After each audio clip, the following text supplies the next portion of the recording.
I've been attached with the feeling of not waking up with you by my side.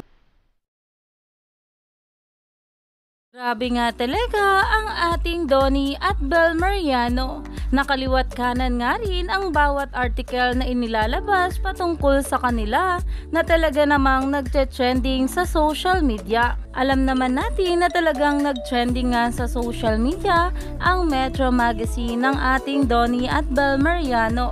Lalong-lalo na nga ang bawat pinag-usapan patungkol nga rin ito sa teleserye nila na Can't Buy Me Love. Pero ito na nga guys ang pag-uusapan natin ngayon.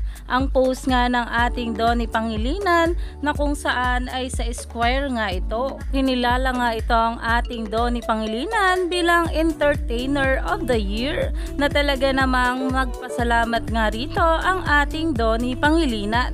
Naayon nga sa kanya, thank you at Esquire PH na kahit nga itong si Direct May Cruz Salvior ay napakomento nga rin dito at talaga namang proud na proud nga sa ating Donato.